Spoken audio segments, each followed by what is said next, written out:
Ezequias enviou uma mensagem a todo o Israel e Judá, e também escreveu cartas a Efraim e a Manassés, convidando-os para virem ao templo do Senhor em Jerusalém e celebrarem a Páscoa do Senhor, o Deus de Israel. O rei, seus oficiais e toda a comunidade de Jerusalém decidiram celebrar a Páscoa no 2º mês.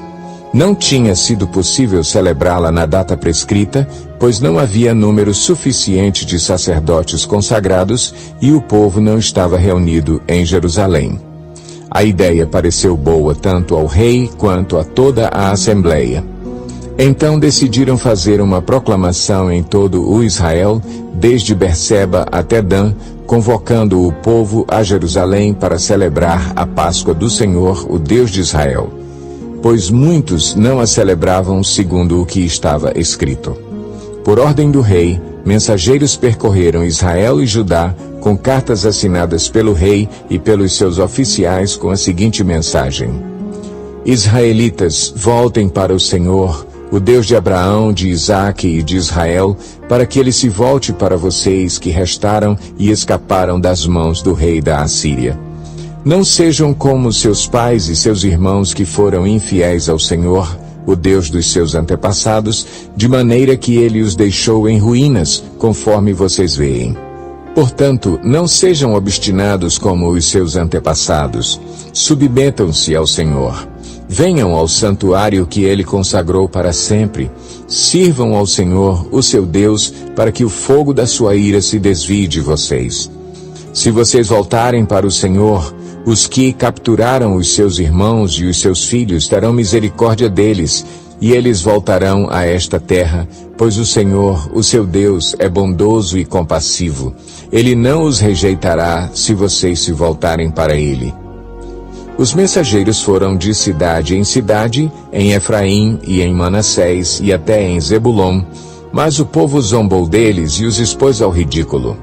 No entanto, alguns homens de Azer, de Manassés e de Zebulon humilharam-se e foram para Jerusalém. Já em Judá, a mão de Deus esteve sobre o povo, dando-lhes unidade de pensamento para executarem o que o rei e os seus oficiais haviam ordenado, conforme a palavra do Senhor. Uma imensa multidão reuniu-se em Jerusalém no 2º mês para celebrar a festa dos pães sem fermento. Eles retiraram os altares que havia em Jerusalém e se desfizeram de todos os altares de incenso, atirando-os no vale de Cedron. Abateram o cordeiro da Páscoa no 14º dia do 2º mês. Os sacerdotes e os levitas, envergonhados, consagraram-se e trouxeram holocaustos ao templo do Senhor. E assumiram seus postos conforme prescrito na lei de Moisés, homem de Deus. Os sacerdotes aspergiram o sangue que os levitas lhes entregaram.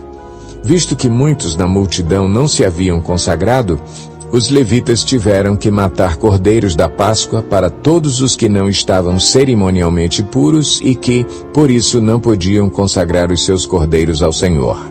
Embora muitos dos que vieram de Efraim, de Manassés, de Issacar e de Zebulon não se tivessem purificado, assim mesmo comeram a Páscoa, contrariando o que estava escrito. Mas Ezequias orou por eles, dizendo: Queira o Senhor, que é bondoso, perdoar todo aquele que inclina o seu coração para buscar a Deus, o Senhor, o Deus dos seus antepassados, mesmo que não esteja puro de acordo com as regras do santuário. E o Senhor ouviu a oração de Ezequias e não castigou o povo. Os israelitas presentes em Jerusalém celebraram com muita alegria a festa dos pães sem fermento durante 7 dias. Diariamente os levitas e os sacerdotes cantavam louvores ao Senhor, ao som dos instrumentos ressonantes do Senhor.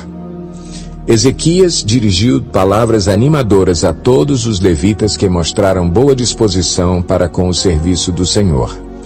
Durante os 7 dias, eles comeram suas porções das ofertas, apresentaram sacrifícios de comunhão e louvaram o Senhor, o Deus dos seus antepassados.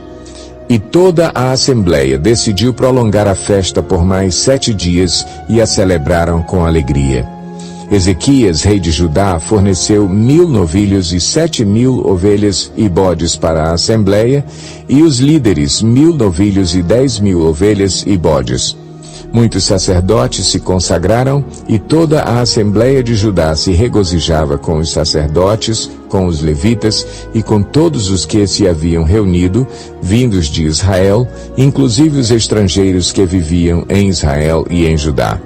Houve grande alegria em Jerusalém, pois desde os dias de Salomão, filho de Davi, rei de Israel, não havia acontecido algo assim na cidade. Os sacerdotes e os levitas levantaram-se para abençoar o povo, e Deus os ouviu. A oração deles chegou aos céus, sua santa habitação.